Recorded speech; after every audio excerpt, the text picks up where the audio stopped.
बिस्मिल्लाहिर्रहमानिर्रहीम, अस्सलाम वालेकुम। लाइव डॉक्टर शाहिद मसूद के साथ मैं हूं सुमेरा सलीम। नाज़रीन, chief of army staff field marshal Syed Asim Munir साहब ने कहा है कि पाकिस्तान खित्ते में अमन और इस्तेहकाम का ख्वाह है। मुल्क की सालमियत की हर खिलाफ वर्जी का सख्त और फैसला कुन जवाब दिया जाएगा। जबकि वज़ीर आज़म शहबाज शरीफ साहब ने सेमी कंडक्टर के शुरू किए जाने वाले मनसूबे को अहम करार देते हुए कहा कि सेमी कंडक्टर और AI पर अबूर हासिल करने वाली कौमें ही दुनिया पर हुक्मरानी करेगी। जबकि दूसरी जानिब महमूद खान अचकजई साहब को कौमी असम्बली में अपोजिशन लीडर नामजद कर दिया गया है। इसके अलावा भी दीगर मौज़ूआत पर आज हम गुफ्तगू करेंगे। स्टूडियो में हमारे साथ मौजूद हैं डॉक्टर शाहिद मसूद। अस्सलाम वालेकुम डॉक्टर साहब। डॉक्टर साहब, अमेरिका, चीन, ताइवान जैसे मुल्क सेमीकंडक्टर के शोबे में एक दूसरे से आगे बढ़ने की कोशिश कर रहे हैं। ऐसे में पाकिस्तान का सेमीकंडक्टर का शुरू किए जाने वाले जो मंसूबा है कितना इंपॉर्टेंट हो सकता है? नहीं, सेमीकंडक्टर्स पे तो पूरी दुनिया ही इस वक्त जंगें ही सेमीकंडक्टर्स पे हो रही हैं और काफ़ी तफसील से हम काफ़ी सालों से बात कर रहे हैं। रेयर अर्थ मिनरल्स और रेयर अर्थ मिनरल्स में और रेयर अर्थ मेटल्स में और रेयर अर्थ मैग्नेट्स में क्या फ़र्क है। मैग्नेट्स पर अल्टीमेटली एक उसकी रिफाइंड फॉर्म होती है। तो अब पाकिस्तान के पास जाहिर है कि रेयर अर्थ मिनरल्स हैं। अब वो मिनरल्स किस तरह से मिनरल, मैंने कहा मिनरल्स, मेटल्स, मैग्नेट्स अलग अलग ये अल्फाज इस्तेमाल होते हैं। तो इस तरफ पेशकदमी हुई है और बड़ा इम्पोर्टेंट है। और ये जो इसमें मेरा ख्याल है कि चाइना हमारे साथ ज़रूर आएगा, क्योंकि चाइना के पास ये फैसिलिटी है कि वो रेयर अर्थ मिनरल्स को कैसे, और दूसरे मुल्क भी आ सकते हैं, लेकिन उनकी जो आगे जो रिफाइनमेंट है वो उसमें चाइना काफ़ी आगे है। बाकी मुल्क भी आगे हैं, तो दूसरे मुल्कों से भी इन्वेस्टमेंट्स आएंगी, कंपनीज आएंगी, अमेरिका, यूरोप, रशिया, चाइना, बाकी सारे मुल्क। तो देखते हैं कि ये, लेकिन ये कि इसका चले जिक्र तो हुआ, आखिरकार जिक्र तो हुआ सेमीकंडक्टर्स का, तो बहुत अच्छी बड़ी ज़बरदस्त पेशरफ्त है और आने वाला दौर तो यही है सर। दूसरी जो बात है वो ये है कि फिर वही खत्ते के हालात और वाक़यात, और उसमें जो आज ज़रा शुरू करते हैं, अभी गज़ा आपस में लिंक हो रही हैं सारे जो मामलात हैं, वो एक ही बड़ी जंग है जिसके बहुत सारे महाज हैं। और अगर हम शुरू करें तो निकोलस सार्कोजी, फ्रांस के सदर, और निकोलस सार्कोजी जो हैं ये 1955 की इनकी पैदाइश है। 2007 से लेके 2012 तक ये फ्रांस के सदर रहे। और उससे पहले निकोलस सार्कोजी जो हैं ये कई साल तक, यानी 5 से 7 तक ये जो है वो वज़ीर दाखिला थे। और इनका हमने डिस्कस किया था कि इन पे इल्ज़ाम लगा था कि इन्होंने कर्नल खद्दाफ़ी के साथ मामला तय किए थे, उनसे रिश्वत ली थी, और बाद में फिर कर्नल खद्दाफ़ी को इन्होंने बुलाया था अपनी तकरीब जो हो रही थी इनकी हलफबर्दारी की, और वहाँ पर इन्होंने ये कहा था कि हम आपके साथ बहुत सारे मुआहदे करेंगे, और उसमें बहुत सारी इन्होंने डिफेंस डील्स की थी। वो बाद में चार्जेस सामने आ गए। जब सामने आ गए तो फिर इन्होंने जो लीबिया पे जो अटैक हुआ, जो वहाँ पे खाना जंगी हुई, तो बागियों को सपोर्ट करने में सबसे आगे ये दिखाने के लिए कि मेरा कोई ताल्लुक़ नहीं था कर्नल खद्दाफ़ी से और ये सारे इल्ज़ाम गलत थे, तो फिर वो जो कर्नल खद्दाफ़ी के ख़िलाफ़ जो बागी खड़े हुए और फिर वो सारा मामला हुआ, उसमें ये आगे जो आपको आवाज़ें जो सबसे ज़्यादा नज़र आती हैं, क्योंकि 2012 तक ये थे, 11 में ये अरब स्प्रिंग शुरू हो गई थी, तो ये सार्कोजी का ही दौर था। तो सार्कोजी ने उसके बाद फिर पूरा ये कि बल्कि अमेरिकन कहते हैं कि, मैं पहले भी बात करता हूँ, हिलरी क्लिंटन कहती है कि हम पीछे थे, ये ज़्यादा कह रहे थे कि जल्दी इसको मारो, गद्दाफ़ी को जल्दी ख़त्म करो। बहरहाल सार्कोजी जो हैं वो आज अपनी रिहाइश गाह से पिछले 24 घंटों में वो रवाना हुए। बाहर उनके चाहने वाले मौजूद थे, नारे वगैरह लगा रहे थे, अपनी अहलिया के साथ वो रवाना हुए, और फिर वो पेरिस के मरकज़ में मौजूद, जो पहले 3 जेल होते थे वहाँ पे पेरिस में, कुछ दिहाइयों पहले तक, लेकिन अब एक ही मरकज़ी जेल है, तो वहाँ पे वो अगले 5 साल के लिए उस जेल में चले गए। अगर वो अपील करेंगे तो भी जेल में ही रहेंगे। सही। और 9 बाई 9 मीटर्स का एक सेल उनको दिया गया है और कैद तन्हाई में उनको रखा जाएगा सिक्योरिटी की वजह से। वो जो वीआईपी जैसे हमारे यहाँ ये बी क्लास टाइप समझ लें आप, तो वो अलग से, ताकि उनकी सिक्योरिटी के कोई उन पे हमला ना करे कोई कैदी, और वो सारा। और टेलीफोन उनके पास नहीं होगा, टीवी एक उनके कमरे में रखा होगा, उसी कमरे में ही उनके जो वॉशरूम वगैरह है वो सारा वहीं पे, उसी सेल के अंदर ही। और ये जो है ये हफ्ते में 2 दफ़ा अपने अहल खाना से मिल सकेंगे। निकोलस सरकोजी, फ्रांस के जो हैं ये साबिक सदर। अच्छा, ये जो जहाँ पे ये गए हैं लिसांते जेल में जहाँ इनको रखा जा रहा है, ये फ्रांस के जेलों की ये जो जेल है ख़ास तौर पे, इसकी ये आपको ये यहाँ पे गिलोटीन से इनकलाब फ्रांस के बाद वो जो गिलोटीन ऊपर से गिरता था, बड़ा सा एक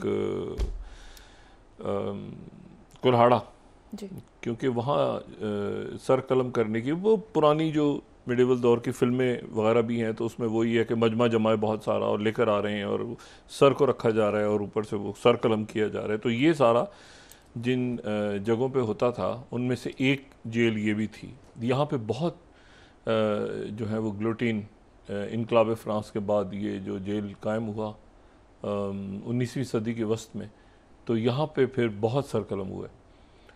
तो ये जो जेल, और अच्छा फिर ये नाजीज़ के साथ कोलैबोरेट किया था जिन फ्रेंच लोगों ने, उनको भी सरकलम होते रहे। 81 के बाद फिर सज़ाए मौत ख़त्म हो गई। 72 में शायद आखिरी सरकलम हुआ था वहाँ पे फ्रांस में, ये ख़त्म हो गया था सिलसिला। अच्छा, इसमें तो ये 5 साल की इनकी सज़ा शुरू हो गई। ये जो जेल है जी, अच्छा, इस जेल को ज़रा फ़लस्तीन से जोड़ते हैं और फिर वापस आते हैं यूरोप की तरफ, लेकिन ज़रा चंद लम्हात के लिए इसको मैं फ़लस्तीन से ज़रूर जोड़ूंगा इस जेल को। एक शख्सियत जो है वो दुनिया की तारीख़ में उसने अपना नाम बनाया, बड़ा नाम बनाया, इतना नाम बनाया उसके फिल्म्स बनी उसके ऊपर। अच्छा, उसका नाम एंद्रियस रामिरेज़, ठीक है ना, एंद्रियस रामिरेज़ के नाम उसका, एंद्रियस रामिरेज़, वेनेज़ुएला से ताल्लुक़, वेनेज़ुएला से ताल्लुक़। और ये जो है ये वेनेज़ुएला से इसका ताल्लुक़, और ये मार्क्सिस्ट लेनिनिस्ट नज़रियात का ये बंदा। और ये जो है इसको ये जो पॉपुलर फ्रंट की हम बात करते हैं ना, फ़लस्तीन के पॉपुलर फ्रंट, वो जो जॉर्ज हबश का जिक्र मैं करता हूँ कि जो लेनिनिस्ट और मार्क्सिस्ट जिन्होंने बनाया था, जॉर्ज जो लेफ्टिस्ट, जिनका कैदी जो है वो अहमद सादात, जो मैं नाम लेता हूँ ना कि जो मोस्ट वांटेड अहमद सादात, तो ये एक ग्रुप था। ये जो फ्रेंच ये जो वेनेज़ुएला का शहरी है ये एंद्रियस रामिरेज़, ये और जॉर्ज हवाश और अहमद सादात और बाकी ये सारा एक ही ग्रुप था। ये सारे लेनिनिस्ट और मार्क्सिस्ट थे। सही। अच्छा, अब एक को तो चले जॉर्ज, ये तो जो जॉर्ज हवाश है उसको तो बहुत कम लोग जानते हैं कि ये जो है ये फ़लस्तीनी पॉपुलर फ्रंट, ये अहमद सादात का नाम अभी सुनने में आ रहा है कि भाई वो कैदी है, लेकिन सवाल ये है कि ये वेनेज़ुएला का बंदा कौन है जी? ये वेनेज़ुएला का जो बंदा है एंद्रियस रामिरेज़, इसको दुनिया जानती है कार्लोस द जैकॉल के नाम से। अब जितने लोगों ने ये 70s, 80s, इवन 90s के अंदर ये मूवीज़ देखी हुई हैं, द जैकॉल या कार्लोस द जैकॉल, ये कार्लोस द जैकॉल है। ये शख्सियत कार्लोस द जैकॉल है। इसको सूडान से अरेस्ट किया था। ये बहुत अरसे तक जो कार्लोस हैं, कार्लोस बहुत से नामों में से एक, और पासपोर्ट्स और बड़ी एक पुरस्कार, एक पुरस्कार शख्सियत 70s की और 80s की, कार्लोस द जैकॉल। मूवीज़ भी बनी हैं, ड्रामा सीरीज़ भी बनी है, नॉवेल्स भी लिखे गए हैं, बहुत कुछ द जैकॉल के नाम से या कार्लोस के नाम से बहुत। फिर खर्तूम से अरेस्ट कर लिया था, और खर्तूम, जॉर्डन, ये 70s के अंदर जॉर्डन में, फिर उसके बाद लिबिया, फिर इराक, सीरिया, ये सारे। और ये उस ज़माने में CIA का कहना, CIA ने गिरफ़्तार करवाया था। उस ज़माने में कहना ये था कि ये जो है ये KGB और सोवियत यूनियन के साथ ही काम करते हैं। जैकॉल द कार्लोस जैकॉल जो है, उसने फिर ये हाईजैकिंग्स का जो सिलसिला था, हाई जैकिंग्स पेरिस में और यूरोप में और मुख्तलिफ जगहों पे, किडनैपिंग्स, मर्डर, ये सारे। तो ये कार्लोस द जैकॉल जो है, अब वो फ़लस्तीनी, वो बंदा, वो जो पॉपुलर फ्रंट के साथ गया, जिसको फ्रांस में फिर उसका ट्रायल हुआ और उम्र कैद की उसको सज़ा सुना दी गई, एंड्रियस रामी राज जिसका नाम है, वेनेज़ुएला का जो बंदा। अब जितने लोग 80s 90s में जिन्होंने, या अभी भी कोई हॉलीवुड की मूवी या कोई कार्लोस द जैकॉल को सभी जानते हैं, ये भी उसी जेल में है। अभी कार्लोस द जैकॉल जिंदा है, और उधर ही जो है ये अपनी उम्र कैद जो है ये बिल्कुल तन्हाई में एक जेल के कोने में कार्लोस को रखा हुआ है। तो एनीवे, अब मैं इस जिक्र से कर रहा था कि ये एक अजीब सा कनेक्शन है, लेकिन थोड़ा सा लोगों को बताया। अच्छा, जाते जाते जो है ना, उनसे मैंने ये अभी देख रहा था फ्रांस का मीडिया, तो उनके एक तो वो बाइबल साथ लेके गए हैं, और दूसरा वो एक नावल है काउंट ऑफ मोंटे क्रिस्टो, बड़ा मशहूर नावल। उसको ये पाकिस्तान में निसाब का भी हिस्सा रहा है, मैट्रिक, FSC, और ये काउंट ऑफ मोंटे क्रिस्टो। तो काउंट ऑफ मोंटे क्रिस्टो भी ले गए वो साथ अपने पढ़ने के लिए। ख़ास तौर पर जो सरकोजी ने कहा कि मैं जेल में बैठ के काउंट ऑफ मोंटे क्रिस्टो को पढ़ूंगा। काउंट ऑफ मोंटे क्रिस्टो पढ़ा हुआ है जिन्होंने, सबने, बहुत मेरा ख्याल से पॉपुलर नावल है। लेकिन उसका मरकज़ी ख्याल यही है कि वो एक सेलर होता है, एक सयाह होता है, उसको जासूसी के इल्ज़ाम में पकड़ लेते हैं, उसको एक जेल में डाल देते हैं, बेगुनाह होता है, उस पर गद्दारी का मुकदमा चलता है। वो जेल से फिर उसके बाद अपने साथी के साथ फ़रार होना शुरू हो जाता है, कई साल वो गायब रहता है। फिर वो पेरिस की जो सोसाइटी है उसमें वो दोबारा ज़ाहिर होता है, बड़ा अमीर कबीर आदमी, काउंट ऑफ जो थे ना मोंटे क्रिस्टो के नाम से। किसी को नहीं पता होता ये वो पुराना एडमंड के नाम से जो सयाह था, जिसको जेल में गद्दारी के इल्ज़ाम में लोग बड़े परेशान होते हैं। फिर नावल इस तरह चलता है। काउंट ऑफ मोंटे क्रिस्टो साथ लेके गए हैं ये अपना निकोलस सार्कोजी। ये फ्रांस के अंदर अब इस पूरी सूरत हाल में जाने से पहले 1-2 दिन पहले इनको जो प्रेसिडेंट मैक्रोन है उन्होंने बुला के अपने घर पे खाना भी खिलाया, क्योंकि अब जाहिर है कि बाकी सारी ज़िंदगी वहाँ पे, और अगर अपील भी हो जाती है तो सार्कोजी जो है वो जेल में। और ये बड़े सालों के बाद ऐसा हुआ है कि फ्रांस में कोई, यानी या यूरोप में ऐसा कि कोई शख्स जो है वो इस तरह से करप्शन के इल्ज़ाम साबित होने के बाद वो जेल के अंदर अपनी सलाखों के पीछे जाए। 10 में से 6, आज जो पोल एक बता रहा था कि 10 में से 6 लोग ये कहते हैं कि ये ठीक हुआ है। सरकोजी के साथ ऐसे ही होना चाहिए था। कुछ कहते हैं कि सरकोजी का जो है वो, क्योंकि राइट विंग इसके साथ है ना, राइट विंग का ये बंदा है सही।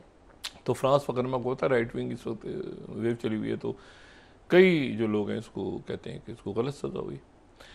अच्छा, ये अब यूरोप जो है वो बड़ी इंपॉर्टेंस इख्तियार कर गया आने वाले दिनों में। यूरोप इसलिए कि जो उनका 9 मुल्कों का एक एलामिया है, मैं आज ये इसको 7th कोट कर रहा हूँ, ये UK गवर्नमेंट की तरफ से जॉइंट स्टेटमेंट जो आई है। तो 9 मुल्क हैं इसमें, 9 मुल्कों की तरफ से, और 7 इसमें जो है वो 7th अगर हम दिखा सकें जॉइंट स्टेटमेंट, और उसमें ज़ाहिर EU की भी नुमाइंदगी मौजूद है। अच्छा, अब उसमें प्रेसिडेंट ज़ेलेंस्की भी हैं, प्राइम मिनिस्टर स्टैमर भी हैं, जर्मन चांसलर भी हैं, मैक्रोन भी हैं, मेलोनी भी हैं, इसमें पोलैंड के सदर भी हैं, फिर प्रेसिडेंट EU की प्रेसिडेंट भी हैं, ये सारे लोग इसमें मौजूद हैं। लेकिन इसमें जो अलामी में एक इम्पॉर्टेंट बात है कि जो हाईलाइट मैंने किया हुआ है, अगर वो हम दिखा सकें, उसमें इम्पॉर्टेंट बात ये है कि we are all united, lasting peace होनी चाहिए, deserve by Ukraine, we strongly support. ये इसके 2 जुमले बड़े इंपॉर्टेंट हैं। We strongly support President Trump's position that the fighting should stop immediately and then the current line of contact should be starting point of negotiation. जो जहां है वहीं रुक जाए, यानी जो इलाका चला गया, ये बड़ी इंटरेस्टिंग बात है, ठीक है ना. We remain committed to the principle international borders must not be change by force. लेकिन करंट लाइन ऑफ कॉन्टैक्ट जो है, जहां पर अभी जो फौज जहां जहां पे मौजूद है वो वहां पे रुक जाए और वहां से फिर मुज़ाकरात शुरू हों. सही, ठीक है. इससे पहले ये खबर, अच्छा ये बहुत बड़ी बात है कि वो ये कह रहे हैं, यानी प्रेसिडेंट जेलेंस्की मान गए हैं कि चलें जी वो इलाका तो चला गया, बाकी ना जाए. बाकी जो दोम्बास है, दोम्बास का जो इलाका है, ये अगर देखें ना मैप में दोम्बास का, ये अगर हम फर्स्ट स्लाइड अगर दिखा सकें तो ये आप देखें दोम्बास कितना यूक्रेन के पास और कितना चला गया रशिया के पास. ये जो आपको नजर आ रही है ना, जो रेड कलर है, ये लुहांस्क और डोनेत्स्क, ये है दोम्बास, और उसके साथ एक वाइट कलर का आपको नजर आ रहा है, ब्लैक लाइन है जी. इतना सा हिस्सा रह गया सिर्फ दोम्बास का, यानी जो लुहांस्क और डोनेत्स्क के साथ जो वाइट कलर का एक छोटा सा जो ब्लैक लाइन का है ना इलाका, वाइट, वो दोम्बास का इलाका है जो यूक्रेन के पास रह गया. बाकी सारा दोम्बास तो इधर चला गया है. ये दोम्बास नजर आ रहा है ना, ये दोम्बास. तो दोम्बास की जो बाउंड्री है वो अगर हम नीचे देखें तो ये पूरा जो रेड है, ये रेड लाइन आपको दोम्बास नजर आ रही है. डोनेत्स्क इधर है, उधर थोड़ा सा इलाका रह गया है दोम्बास का. अच्छा, इसके ऊपर वो कह रहे हैं कि जी प्रेसिडेंट ट्रंप ने जो बात हुई शाउटिंग मैच वाली, कल हमने डिस्कस की थी कि जेलेंस्की को उन्होंने कहा कि तुम ये इलाके सारे दोम्बास तो हैंड ओवर करो ना टोटल, और वो आगे से जवाब में कुछ दे देंगे.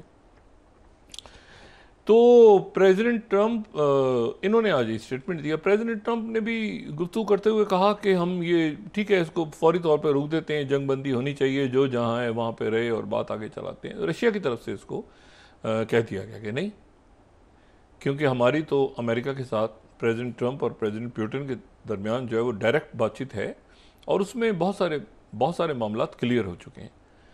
तो इसका मतलब ये हुआ कि वो जो दोम्बास है, अभी जंग जारी रहेगी जब तक दोम्बास का पूरा इलाका जो है वो या तो सरेंडर नहीं करेंगे जेलेंस्की, या ये कि रशिया बाय फोर्स नहीं लेगा, क्योंकि दोम्बास को सरेंडर करने की बात तो प्रेसिडेंट ट्रंप ने कह दी, जो बात आ भी गई सामने. और ये इसके रिपोर्टर्स ने पूछा तो उन्होंने कहा कि नहीं, मैं पूरे दोम्बास की बात नहीं कर रहा, यहीं पे फ्रीज कर दिया जाए तो ठीक है. लेकिन वो ट्रंप जो है वो पुतिन से बात कर चुके हैं, तो वो अब सीज फायर तो नहीं होने जा रहा, अब होने जा रही है मुलाकात इनकी और पुतिन की. और उससे पहले दो बातें हुई. एक तो जो लेवरॉव हैं, सर्जेई लेवरॉव, उनकी बातचीत हुई मार्को रूबियो के साथ, और मार्को रूबियो के साथ टेलीफोन पे बात हुई दोनों की. और उस गुफ्तगू में जो चीज़ इम्पोर्टेंट थी वो ये थी कि दोनों के दरमियान बातचीत हुई और टेलीफोन पर, और उसमें ये हुआ कि जी 23 तारीख को मिलेंगे. सही, 23 तारीख को मिलेंगे, मुलाकात होगी, यानी ये परसों लेवरॉव की और मार्को रूबियो की मुलाकात होगी, यानी प्री समिट. सही, यानी प्रेसिडेंट ट्रंप और प्रेसिडेंट पुतिन के दरमियान मुलाकात से पहले मार्को रूबियो और लेवरॉव की मीटिंग होगी 23 तारीख को. फिर उसके बाद क्रेमलिन ने कहा कि अभी तक तारीखें फाइनल नहीं हुई, वहाँ मुलाकात ज़रूर होगी मार्को रूबियो की और जो लेवरॉव हैं उनकी मुलाकात होगी. ज़ाहिर तैयारियाँ होंगी, हंगरी में होना है, और यूरोप के अंदर एक इशू है बड़ा कि हंगरी में हो रही मुलाकात. देखें, ये मुलाकात प्रेसिडेंट ट्रंप और पुतिन की यूरोप में हो रही है, यानी ये मुलाकात तुर्की में होती, अगरचे तुर्की का एक हिस्सा यूरोप में भी है, लेकिन बहरहाल अगर तुर्किया में होती या सऊदी अरेबिया में होती या यूएई में होती या कतर में होती तो इतना इशू नहीं होता. अब ये यूरोप में हो रही है मुलाकात, और यूरोप में हो रही है, यूरोप का फैसला होने जा रहा है. तो यूरोप के जो रहनुमा है वो है ही नहीं, ना जेलेंस्की है उसमें, ना उसमें यूरोप के रहनुमा है. और पुतिन और ट्रंप मिल रहे हैं, और वो भी यूरोप में मिल रहे हैं, हंगरी में. तो अब उसमें क्या तय होने जा रहा है भाई? नेटो के ऊपर क्या फैसला होगा, ईयू का क्या फैसला होगा, बॉर्डर्स कैसे डिसाइड होंगे, और प्रेसिडेंट ट्रंप ने जगह भी कौन सी चुनी है, ये और ये प्रेसिडेंट पुतिन ने कहा है उनको, क्योंकि विक्टर ऑर्बन दोनों के दोस्त हैं. भाई इशू ये है कि यूरोप का फैसला यूरोप में ही होने जा रहा है, यूरोप उसका हिस्सा नहीं है जी। यानी एक तरफ पुतिन है और एक तरफ ट्रंप है, और मीटिंग हो रही है हंगरी में और यूरोप में, और ना ईयू मुल्क ना यूरोप है उसमें, ईयू में तो चले हंगरी है, लेकिन वो ईयू में पसंद तो नहीं किया जाता रहा उनको बाइडेन दौर में, इस जंग में वो हमेशा पुतिन की तरफ रहे। लेकिन इशू ये है कि वो ये हो सारा उधर है सारा। अब जेलेंस्की और यूरोप की पूरी कोशिश है, प्रेसिडेंट मैक्रोन ने भी आज कहा है कि जी यूरोप को भी टेबल पे तो बिठाया जाए ना, यूरोप का फैसला का फाइनल हो रहा है तो यूरोप को तो बिठाया जाए उस पे टेबल पे। और ये जो है ये जो भी फैसला है इसमें आप शामिल करें, बाद में बताएंगे हमें, या जेलेंस्की को बिठाएं, सबको बिठा के कोई बात आगे करें, या पहले फैसला कोई प्लान हमें बता दें कि आगे क्या करना है, क्योंकि वो तो बिल्कुल एक अजीब सी, और वो बिल्कुल प्रेसिडेंट ट्रंप बहुत जल्दी में मुलाकात के। अच्छा, इसी दौरान जो है वो दूसरा मसला है जहाँ से जियो पॉलिटिक्स ने ओरिजिनेट करना है, वो है गज़ा। और गज़ा में आज इसराइल में आज जेडी वेंस भी पहुंच गए हैं, और जेडी वेंस से पहले स्टीव विटकॉफ और जैरेड कुशनर भी मौजूद हैं। और वो जाहिर है कि CBS 60 मिनट्स का इंटरव्यू देकर पहुंचे, जहां पे उन्होंने पूरी बात बताई, तो एक ख़ास माहौल बना हुआ था, और वो माहौल नेतन्याहू इसराइल के फेवर में नहीं था। तो आज वो पहुंचे हैं, और आज पहुंचने के बाद जो है उनकी जो मसरूफियात हैं वहाँ पे, एक तो ये है कि जो वहाँ पर उन्होंने ये किरियत गात का इलाका है, नेतन्याहू से भी मुलाकात हुई। किरियत गात का जो इलाका है साउथ ऑफ इसराइल, वहाँ पे जेडी वांस गए हैं, और वहाँ पे ये जो कोऑर्डिनेशन सेंटर है अमेरिका का, जहाँ पे 200 फौजी अमेरिका ने भेजे हैं इसराइल के जो साउथ में एक इलाका है जहाँ पर वो अमेरिका की फ़ौज आई है ना, 200 फौज इधर है और वो आके बैठी है। तो वहाँ पर जो सेंटर बना है उनका, जहाँ पर वो अमेरिकन फ़ौज मौजूद है, वो वहाँ पर गए हैं। पहली दफ़ा अब इसराइल में ये शोर उठा हुआ है, ये बहस चल पड़ी है कि क्या हम एक ये मैं यहाँ पे अगर हम दिखाएं ना, ये उनके Lapid US dictated 20th US dictated Gaza arrangement to us. Netanyahu turned us into a vassal state. अच्छा, वसाल स्टेट जो है ना, ये एक बड़ा एक दिलचस्प जुमला, वो कि हमें अमेरिका डिक्टेट करवा रहा है, ठीक है, और नेतन्याहू ने हमें जो है यानी इसराइल को एक वसाल स्टेट बना दी है।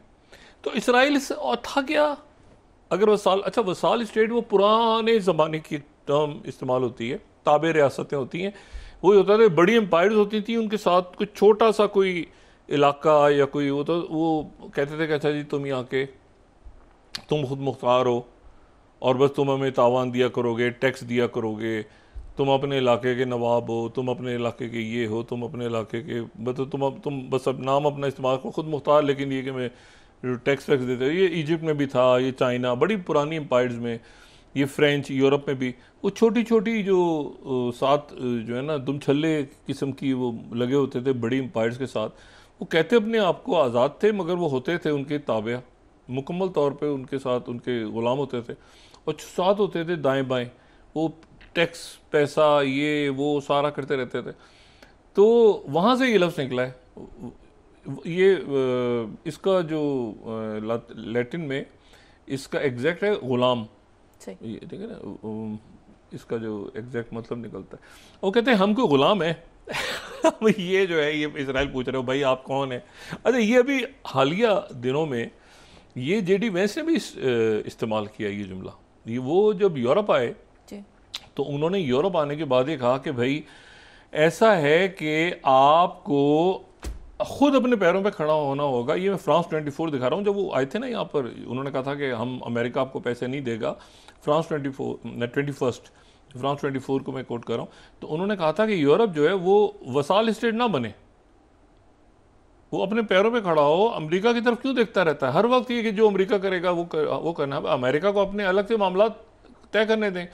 आप अमेरिका के वसाल स्टेट, अब इसराइल कह रहा है कि ये हमें वसाल स्टेट बना दी, हम तो बड़े खुद मुख्तार थे। ये कब से खुद मुख्तार थे? अच्छा, एक उधर जो कुछ अर्से पहले मेरे ख्याल से अरब न्यूज़ में एक बड़ा अच्छा आर्टिकल आया था कि अगर ये खुद मुख्तार है तो फिर मसला कि हम सॉर्ट आउट कर लेते हैं ना, कि वसाल स्टेट अगर नहीं है तो मुसलमान फिर कितनी देर लगेगी सॉर्ट आउट करने के अंदर, वसाल स्टेट अगर नहीं है तो ये जो है ये कहते हैं हमें वसाल स्टेट बना दिए, अंदर तपे हुए बहुत ज़्यादा। दूसरा जो है वो मामला ये है कि प्रेसिडेंट ट्रंप ने जेडी वेंस को और इनको भेजा है कि आप ये दूसरे मरहले पे ले जाएं, और ये नेतन्याहू जो है ये, क्योंकि इसमें तो 100 के लगभग लोग शहीद हुए, जो ये मैयतें वापस कर रहे हैं फ़लस्तीनियों की, तो उसमें कोई 150 मैयतें ऐसी हैं जो शदीद तशद्दुद से जिनको यानी उनकी शहादत से पहले शदीद तशद्दुद किया गया उन पर। किसी की आंखें निकाली हुई हैं, किसी के कान नहीं है, किसी की जो है वो ज़ुबान काट, मतलब बहुत शदीद तशद्दुद के साथ वापस हो रही हैं जो फ़लस्तीनियों की मैयतें। ये नहीं जो मलबे वाली नहीं, जो इसराइल वापस कर रहे हैं मैयतें, वहाँ तो चले मलबे में से निकाल रहे हैं ना नीचे से। यहाँ जो जिनको जेलों में वो टॉर्चर बुरे टुकड़े करके उनके जो है जिस्मों के वो वापस हो रही हैं यहाँ से मैयतें। अच्छा, अब इसमें यह है कि प्रेसिडेंट ट्रंप ने थोड़ी देर पहले ये एक सोशल ट्रुथ पे मैसेज डाला है उन्होंने, second, numerous of our great allies. अब ये बड़ा इंपॉर्टेंट है। हमारे जो बड़े इत्तेहादी हैं मशरिक़ वस्ता में and area surrounding the middle east, मशरिक़ वस्ता के आसपास भी, ना सिर्फ ये कि मशरिक़ वस्ता बल्कि उसके आसपास भी, उन्होंने ये कहा है कि informing they will welcome the opportunity at my request to go into Gaza with a heavy force. अपनी फ़ौजों के साथ वो मुल्क जो हैं वो गज़ा में जाने को तैयार हैं, यानी वही इंटरनेशनल स्टेबलाइजेशन फोर्स का हिस्सा बनने को तैयार है गज़ा में जाने के लिए, और strengthen our Hamas if Hamas continues to act badly in violation of their agreement with us. वो उनको ठीक कर देंगे जाके हमास को, अगर हमास ख़राब करेगी काम और वायलेशन करेगी एग्रीमेंट का। The love and spirit for the middle East has not been seen like this in 1000 years। इतनी मोहब्बत मैंने मशरिक़ वस्ता में हज़ारों सालों में नहीं देखी अपने लिए। अच्छा, it is a beautiful thing to be. I told these countries और इसराइल, मैंने सब मुल्कों से, सब मुल्क के अंदर फौजें ले जाने को तैयार हैं कि अभी नहीं, नॉट येट, अभी नहीं। There is still hope that Hamas will do what is right. If they do not, an end to Hamas will be fast, furious and brutal. Fast, furious movie याद आ रही, brutal गलत लफ्ज़ आ गया। अच्छा, I would like to thank all of those countries to call to help। अब किस मुल्क ने कहा है कि जाके हम हमास को मारेंगे? अंदर तो अच्छा इसराइल ने, ये मैं पूरा पढ़ लें फिर उसके आगे चलते हैं। Also, I would like to thank the great and powerful country of Indonesia and its wonderful leader। ये सारे जो मिडिल ईस्ट और ये वो, thank you for your attention to this matter President Donald J Trump. उन्होंने अब एक second phase में जाना है ना, ये पूरा कोशिश कर रहा है कि किसी तरह से नेतन्याहू, अभी तो सीज़ फायर के दौरान, अभी तो शहादतें हुई हैं दोनों तरफ से, सीज़ फायर तो नहीं था, शहादतें हुई हैं, लेकिन वो कैदी रिहा हो गए हैं, वो उसमें वो नहीं है, लेकिन वो 1700 तो हो गए ना, वो तो हो रहे हैं कैदी, तो तेजी के साथ रिहा हो रहे हैं, वो सारे रिहा हो रहे हैं कैदी। वही 1700 का वो फिगर अपनी जगह, 250 वो, 1700 वो, पहला फेज कंप्लीट हो गया। और वहाँ से आज 2 मैयतें और दे दी जाएंगी इसराइल के जो हमास के पास हैं, तो वो तेज़ी के साथ अभी वो मुकम्मल हो जाएगा पहला फेज़। लेकिन उसमें सीज़ फायर में इधर से जा रही है तो 100 से ज़्यादा फ़लस्तीनी शहीद हो गए और आगे, लेकिन अंदर जो है वो बैनुल-अक़वामी तंजीमें दाखिल हो चुकी हुई हैं और क्रॉसिंग भी खुल गई है। अब इसराइल ने अपनी जनाब नेतन्याहू ने जो बात की है, उन्होंने कहा है कि एक तो अच्छा एक मुल्क और तैयार हो गया है, उस मुल्क को प्रेसिडेंट ट्रंप ने कहा है कि आप हमारा ये जो गज़ा के अंदर आप भी दाखिल होंगे और आप भी हमारा हिस्सा बनेंगे, और वो आज़रबाईजान की फ़ौज है। सही, आज़रबाईजान। अच्छा, अब तुर्की, आज़रबाईजान, कतर, इजिप्ट, पाकिस्तान भी गालिबन, अगर मुझे नहीं पता लेकिन शायद पाकिस्तान से भी बात की जाए। अब उन्होंने कहा है नेतन्याहू ने कि ये मुल्क हमारी रेड लाइन है, ये जो मुल्क फौज भेज रहे हैं इनमें से, क्योंकि ये तो तुर्किया और आज़रबाईजान और पाकिस्तान और ये हमारी रेड लाइंस हैं, इनको हम इसमें नहीं आने देंगे। ओ भाई, जिन मुल्कों की फौजें होंगी वही जाएंगे ना।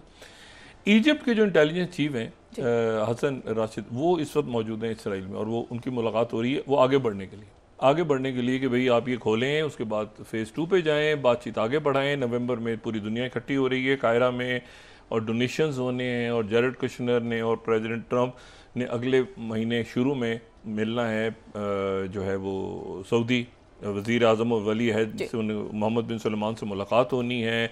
आज जो है वो फ्रांस की प्रेसिडेंट मैक्रों की दोबारा बात हुई है सऊदी अरेबिया के वज़ीर आज़म और वली अहद से कि वो हमारा जो प्लान था, यानी वही जो प्लान फ्रांस ने और उन्होंने किया था ना अक़वाम मुत्तहिदा में, वो दोबारा टेलीफोन पे बात हुई, वो आगे बढ़ रहा है। उन्होंने कहा जो बढ़ रहा है, लेकिन ये कि खिलाफ वर्जी इसराइल की तरफ से हो रही है इधर सारा। लेकिन इस हफ्ते के आखिर में क्या होने जा रहा है जी?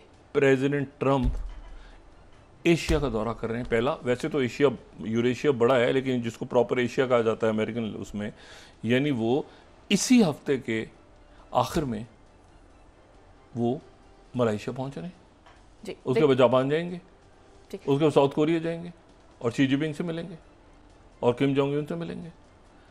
और इसी दौरान जो है वो उधर यूरोप, इधर जो है वो आपका ये गजा सीज़फायर और प्लान 2 पूरा 2 रियासती।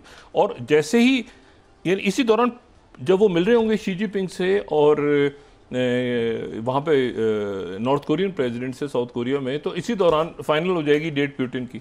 इनकी पूरी कोशिश है कि 23 को मुलाकात हो जाए। अगर 23 को मुलाकात मार्को रूबियो की और लेवरोव की होती है तो उसमें तय हो जाएगा कि ये फौरी तौर पे, अगर 23 को नहीं होती तो 30 को मुलाकात होगी, मगर 30 को तो मार्को रूबियो को उधर होना है।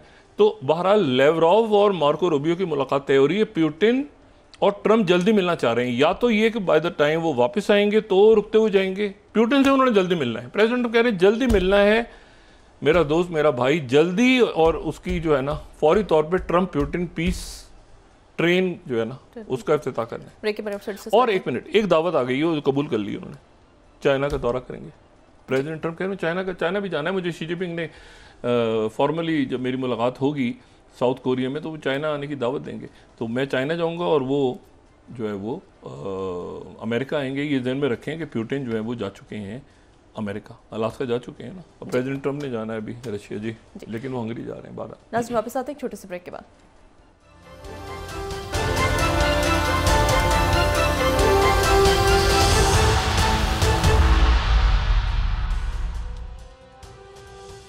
वेलकम बैक नाज़रीन। डॉक्टर साहब, महमूद खान अचकज़ई साहब को भी कौमी असम्बली में अपोजिशन लीडर नामजद कर दिया गया है।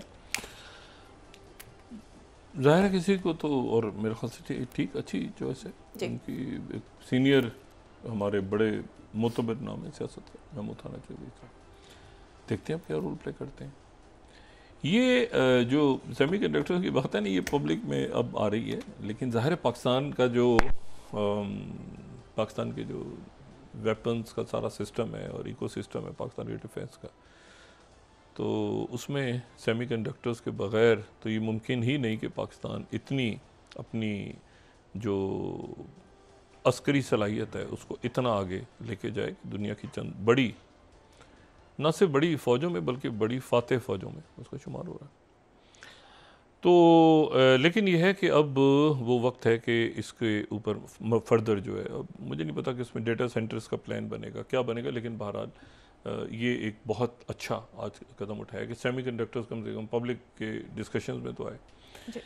दूसरी जो बात है वो ये है कि जो मैंने पहले भी बात, अच्छा ये कार्लोस के वाले से अगर किसी को समझना हो ना, ये जॉन कार्लोस, सॉरी ये कार्लोस जैकॉल के ऊपर जो है ये बड़ी, चूँकि बड़ा किरदार बड़ा मिस्टीरियस रहा है, बड़ी फिल्म्स बनी हुई हैं, बड़ा इसके ऊपर बहुत पुरसरारियत इसके ऊपर रही है हमेशा। तो मैं ये बताऊँ कि ह्यूगो चावेज़ ने बड़ी कोशिश की थी कि ये वापस इसको कंडेम किया था जब सज़ा हुई थी। ये मैं 2009 का BBC 3rd अगर हम दिखा सकें ना, ह्यूगो चावेज़ ने डिफेंड किया था कार्लोस जैकॉल को। ये ज़ाहिर है वहीं के एंदुलस रामीरेज़। और फिर जो मैंने बात की ना कि फ़लस्तीनियन कनेक्शन क्या है, तो 2022 में फिर कार्लोस ने एक इंटरव्यू दिया और 2022 में कार्लोस जो है ये कार्लोस ने एक इंटरव्यू दिया 2022 में, जेल से बाहर आया वो इंटरव्यू, और 2022 ये फोर्थ, उसने कहा कि I was the first ever foreigner to join the Palestinian struggle. ये कार्लोस, अब जाहिर है कि ये कार्लोस द जैकॉल। अच्छा, तो बहरहाल ये मैं आपको बता रहा हूँ ना, ये पॉपुलर फ्रंट और अहमद सादात और वहाँ से एक लिंक निकलता है, क्योंकि ये एक ऐसा कैरेक्टर है, मूवीज़ बहुत बनी हुई है।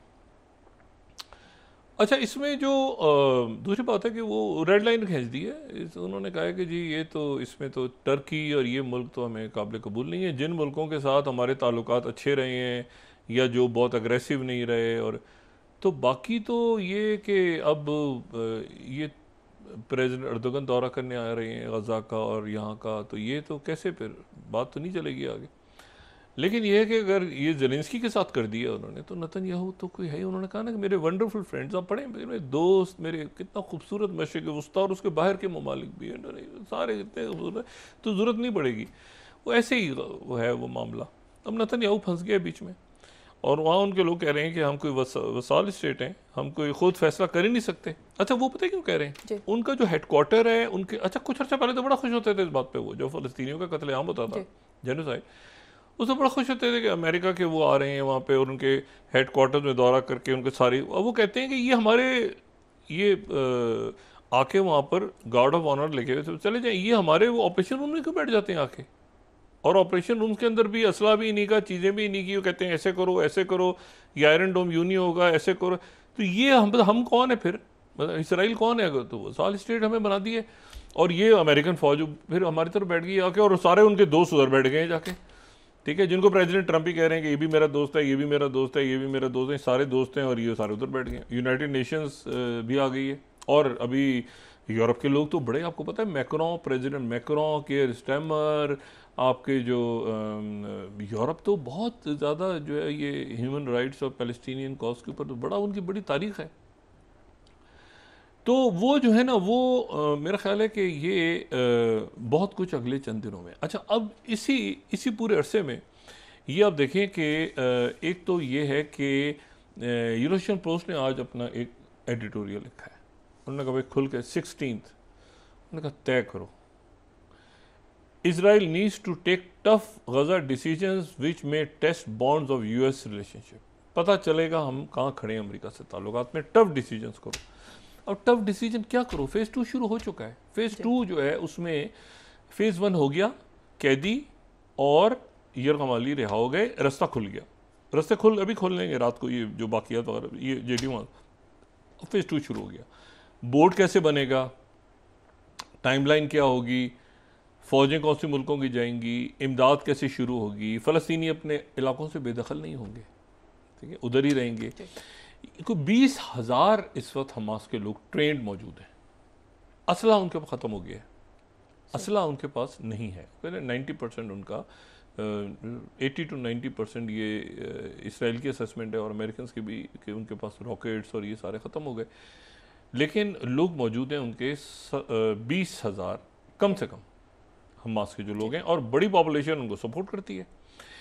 अब सवाल ये सारा कि उस हमास के लोगों को क्या करना है, वो अंदर ही रहेंगे, तो अंदर वो अगर रहेंगे और अगर वो सिस्टम का हिस्सा नहीं बनेंगे, बाहर तो भेज नहीं रहे फ़लस्तीनी अथॉरिटी। अच्छा, इसी दौरान ये ध्यान में रखें कि उधर कत्लेआम शुरू किया उन्होंने वेस्ट बैंक में, पैलेस्टीनियन अथॉरिटी उधर, क्योंकि तवज्जो इधर है तो उधर वो, लेकिन उधर करके तो जो बची कुची साख है वो भी जाएगी इनकी, जो बचा कुचा रह गया ना थोड़ा सा, जॉर्डन, अब जॉर्डन आगे आएगा, ये सारे वो मुल्क हैं जिन्होंने बड़े अपने पुराने हिसाब किताब। इस वक्त पीस सबसे बड़ा है कि प्रेसिडेंट ट्रंप का जो 20 नुकाती एजेंडा है वो आगे बढ़े, और ख़ास तौर पर उसका जो पॉइंट नंबर 19 है जिसके ऊपर मैं बार बार बात करता हूँ, असल है उसमें पॉइंट नंबर 19, और पॉइंट नंबर 19 जो है वही सारा इशू है जिसके ऊपर सारा, अगर हम उसको देखें ना दोबारा उसकी लैंग्वेज हम देखें, पॉइंट नंबर 19 के ऊपर सब माने हैं, और वो उस पर गोलमोल करके ये समझ बाद में आई, ये है असल, ठीक है, सेल्फ डिटर्मिनेशन एंड स्टेटहुड, ठीक है, जो कि recognize, which we recognize as the aspiration of the Palestinian people. अच्छा, ये जो स्टेटहुड है ना, खुद मुख्तार आज़ाद रियासत फ़लस्तीनी, ये वो चीज़ है जो जिसकी तरफ अब ये सेकंड फेज़ आ गया। सेकंड फेज़ में टाइमलाइन होगी। आज जो है वो प्रेसिडेंट रजब तैयब उर्दुगन मौजूद है। एक तो मैंने कहा ना सऊदी अरेबिया के जो क्राउन प्रिंस और वज़ीर आज़म है वो जा रहे हैं अमेरिका। हमारा पाकिस्तान से भी क़यादत जो है वो जा रही है इसी हफ्ते गालिबन सऊदी अरेबिया का दौरा करी, बड़ा इंपॉर्टेंट दौरा होगा। और उसके बाद जो है वो सऊदी अरेबिया जो है वो वाइट हाउस में उनकी मुलाकात होने जा रही है। और उससे पहले आज प्रेसिडेंट मैक्रोन ने कॉल की, MBS से बात की, सऊदी वज़ीर आज़म वलीयत मैक्रोन ने, और उनसे कहा कि वो जो हमारा आपका यानी फ़लस्तीन के हवाले से जो फ्रांस और सऊदी अरेबिया ने जो मीटिंग बुलाई थी अक़वाम मुत्तहिदा में, जो 150 के करीब मुल्कों ने शिरकत करके और वोट सारे डाल दिए थे, तो उसको आगे बढ़ाएं और करारदाद और ये मैंडेट और ये सारा आगे करें। तो फिर कैबिनेट की सऊदी कैबिनेट का इजलास हुआ, उसमें बताया जो MBS है उन्होंने कि क्या बात हुई और किस तरह से गज़ा के प्लान को आगे लेके चलना है। लेकिन जो रजब तैयब उर्दुगन है वो आज कुवैत में है। सही। वो कुवैत में है। कुवैत में उनके बहुत सारे माहिदों पे दस्तखत वगैरह, लेकिन उनका कल का दौरा बड़ा इम्पोर्टेंट है। कल उनका दौरा है प्रेसिडेंट रजब तैयब उर्दुगन कल कतर में होंगे, और कल उनकी कतर में यानी कतर के साथ जो स्ट्रेटेजिक पार्टनरशिप है ये करीब हो गए थे जब ज़ाहिर है कि कतर जब ये GCC से निकला और बाकी हमसाया ममालिक के साथ उनकी GCC में प्रॉब्लम्स हुए, तो उस वक्त तुर्की और कतर करीब आए। कल प्रेसिडेंट उर्दुगन कतर में होंगे और उसके बाद जो है वो ओमान भी जाएंगे। ओमान जहाँ पे ये मुज़ाकरात हो रहे थे, ये किसके साथ, हुतीस के, ओमान का दौरा करेंगे। यानी 3 मुल्कों का दौरा वो कर रहे हैं ये अरब ममालिक का। तो अमीर कतर के साथ उनकी मुलाकात इसलिए इम्पोर्टेंट है कि 2 मुल्क जो जामिन हैं उन मुल्कों के रहनुमा जो इससे पहले शर्म शेख में मिले थे वो अब कल मिलेंगे। यानी प्रेसिडेंट उर्दुगन और अमीर कतर, इनकी मुलाकात कल होगी। और अमीर कतर की तरफ से आज वाज़े तौर पे ये बात की गई है कि जी ये इसराइल जो है ये वहाँ पर जेनोसाइड भी उसने जारी रखी हुई है और वो तोड़ना भी चाह रहा है मुआहदा और वगैरह वगैरह वगैरह वगैरह। और उस पर इशू ये है कि ये अब ये कल परसों यानी इन दिनों में JD वैंस यहाँ पे है ना, जैरेड कुशनर है, JD वैंस हैं, ये शुरू हो गया 22, 23, 26 को तो आसियान समिट है, प्रेसिडेंट ट्रम्प ने मलेशिया में होना है। और इस दौरान पीछे से खबर आई कि जी उधर जो है वो गज़ा के अंदर वो नेतन्याहू टाई कर रहा है। तो ये जो है उससे पहले उन्होंने ये स्टेबल करके कि अपनी जगह पे बैठ के ये फेज़ 2 शुरू करो, वरना सारे मुल्क तो मेरे साथ हैं, मशरिक़ वुस्ता, ना सिर्फ अरब ममालिक बल्कि इर्द गिर्द के ममालिक। और क्या खूबसूरत मुस्लिम वर्ल्ड है, क्या खूबसूरत मुस्लिम वर्ल्ड है, क्या ज़बरदस्त लोग हैं सारे। लेकिन ये कि अभी मत जाना अंदर गज़ा के। अच्छा, और अमेरिकन फ़ौज पहुंची हुई है जो कि इसराइल की बहुत बड़ी फ़ौज की तादाद जो है वो अमेरिकन को देख रही है अंदर, कि अमेरिकन आर्मी जो कहेगी हम उसकी बात सुनेंगे। नेतन्याहू डेड मैन वॉकिंग, कोई उसकी कोई हैसियत नहीं रही। तो अब यह है कि अब JD वैंस जो हैं वो किस तरह से बात आगे करते हैं, पीस, सीज़फायर, ह्यूमैनिटेरियन एड और टेररिस्ट ऑर्गेनाइजेशंस का ख़ात्मा, एक ज़बरदस्त किस्म का मशरिक़ वुस्ता जो कि मुकम्मल। लेकिन वो बात है ना ईस्ट यरूशलेम, तो फिर तो ये वो क्या बनेगा, 3rd टेम्पल और ग्रेटर इसराइल वाला सारा। तो एक उधर पॉज लग गया है, 2 तोसी मंसूबों पे पॉज लगा दी है कुदरत ने। एक है ग्रेटर इसराइल और एक है अखंड भारत। ये दोनों का कोई वजूद नहीं था, मगर दोनों के नक्शे दो जगहों पे लगे हुए थे और 2 शख्सियात का ख्वाब था। उन मुल्कों का तो नहीं था, उनके अवाम का नहीं था, लेकिन कुछ शख्सियात का ज़रूर था कि ये जो है ये इस तरह से नक्शे होंगे। तो बस वो कुदरत की तरफ से पौध लग गया। जी बहुत शुक्रिया डॉक्टर साहब। नाज़रीन, के साथ ही आज का प्रोग्राम अपने इख्तिताम को पहुंचा। मुझे सुमेरा सलीम को इजाज़त दीजिए। अल्लाह ने के बाद जी डॉक्टर साहब। अपना दोस्तों रिश्तेदारों गिरदोनवाह के लोगों का सब ख्याल रखिएगा। अल्लाह हाफ़िज़।